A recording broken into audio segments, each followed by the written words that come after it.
दादा पण मला जागा नाही ना बाबा जायला दादा नाही रे भाऊ जायला नाही ना रे दादा तोडू नका रे भाऊ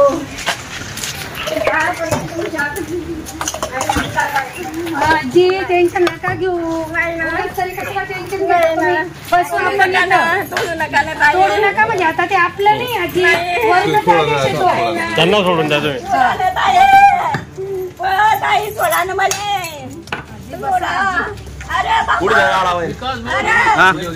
हा मी तेच घेतलं दादा रे अरे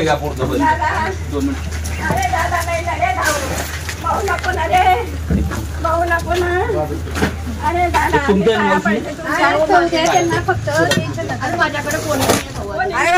लागता काढा उगा दादा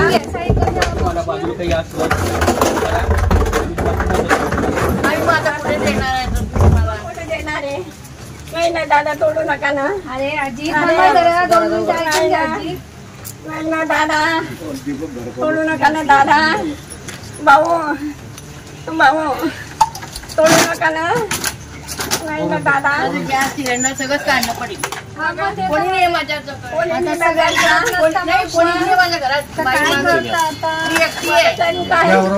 अरे दादा नाही ना रे दादा अरे दादा नाही ना भाऊ नाही ना ते बाईच्या मागे कोणी नाही आमच्या मागे कोणी नाही ना दादा रे दादा रे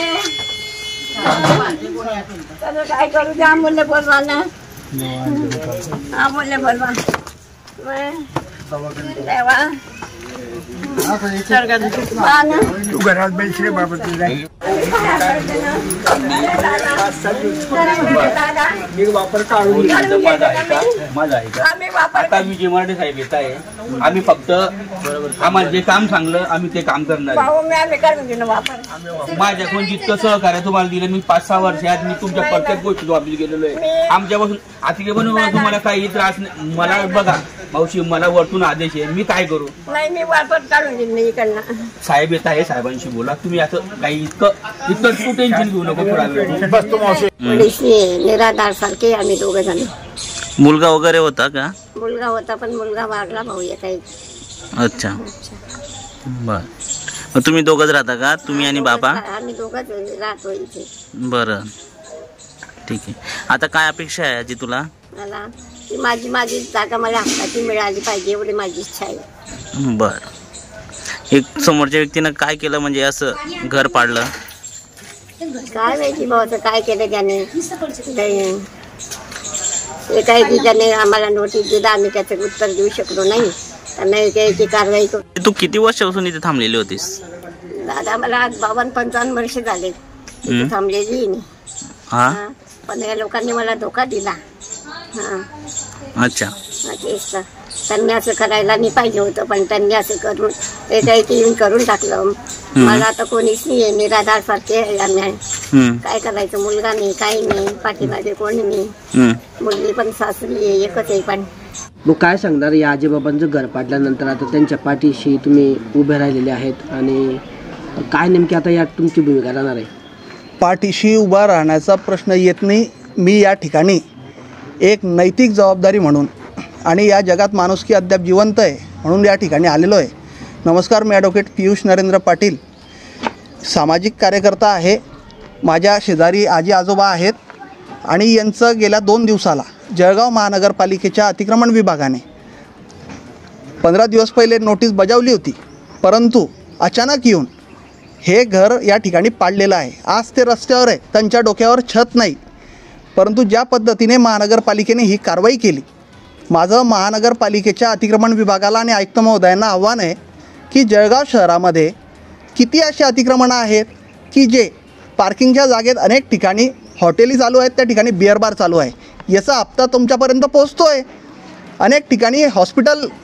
उभारण्यात आलेले आहेत मोठमोठे त्या ठिकाणी पार्किंगचा पत्ता नाही आहे त्याचेही हप्ते यांच्यापर्यंत पोहोचत आहेत आणि अनेक महानगरपालिकेच्या जागेंवर विविध मोठमोठे बिल्डर्स असतील राजकीय पुढारी असतील यांनी त्या जागा बळकावून ठेवलेल्या आहे यांच्याकडे महानगरपालिकेचे कर्मचारी अतिक्रमण विभाग लक्ष देत नाही याच्या पलीकडे जळगाव महानगरपालिकेच्या समोरच जे मोठमोठे शोरूम्स त्या ठिकाणी उभे आहेत, याची एकाचीही त्या ठिकाणी पार्किंग नाही आहे. हा विषय अनेकदा वादग्रस्त ठरलेला आहे, परंतु वेळोवेळी त्यांच्याकडनं केवळ खंडणी घेण्यासाठी हे असे मुद्दे उठवले जातात आणि परत ते कालांतराने संपवले जातात. आणि माझं या निमित्ताने ही जी जागा आहे, हे जे आजी आजोबा या ठिकाणी राहत आहेत, ही जवळपास 1000 स्क्वेअर फीटची जागा आहे. हे 1000 स्क्वेअर फीटचा या ठिकाणी आज रोजी 3 ते 5 हजार रुपये भाव चालला आहे स्क्वेअर फीटचा. म्हणजे किमान 30 ते 50 लाखाची केवळ जागा आहे. याच्यावर जे इन्फ्रास्ट्रक्चर उभं राहील हे किमान आज 1.5 कोटीच्या घरात आहे. म्हणजे ही एवढी मोठी जागा बळकावून या ठिकाणी मोठा आर्थिक फायदा घडवून आणायचा हा कट या ठिकाणी रचला गेलेला आहे. जो हा शर्मा व्यक्ती आहे, जो हे सर्व घडवून आणतो आहे, हा आधी केवळ एक व्यक्ती होता. नंतर हा योगायोगाने महानगरपालिकेत कर्मचारी म्हणून भरती झाला आणि याने याच संधीचा फायदा घेऊन एक मोठी डिलिंग, माझ्या माहितीप्रमाणे जळगाव महानगरपालिका अतिक्रमण विभाग आणि याच्यामध्ये 10 लाख रुपयाची डिलिंग झालेली आहे. ते मिळालेले सुद्धा आहे अतिक्रमण अधीक्षकांना. आणि त्याच्यानंतर ही कारवाई केली गेली आणि या ठिकाणी शर्माने वेळोवेळी या दोघं आजी आजोबांना जीवेठार मारण्याच्या धमक्या दिलेल्या आहेत. पोलीस प्रशासन यांची दखल घेत नाही आहे. मी उद्या माननीय पोलीस अधीक्षक, जळगाव महानगरपालिकेचे आयुक्त यांची भेट घेणार आहे आणि उद्या आम्ही सर्व सामाजिक कार्यकर्ते या ठिकाणी जमून ज्या पद्धतीने महानगरपालिकेच्या अतिक्रमण पथकाने हे घर पाडलं, या ठिकाणी ज्या पद्धतीने ड्रिल दाखवण्यात आली, खूप मोठी ड्रिल त्यांनी या ठिकाणी घडवून आणलेली आहे. आम्ही सर्व सामाजिक कार्यकर्ते या ठिकाणी उद्या येऊन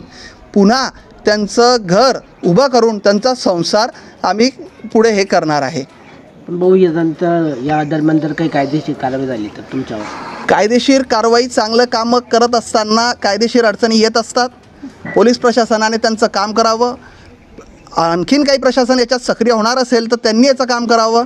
परंतु आता इथून मिशन अतिक्रमण जळगाव शहर ही मोहीम मी जळगाव शहरात राबवणार आहे. जर जळगाव शहर महानगरपालिकेच्या अतिक्रमण विभागाला हे अतिक्रमणं दिसत नसतील तर मी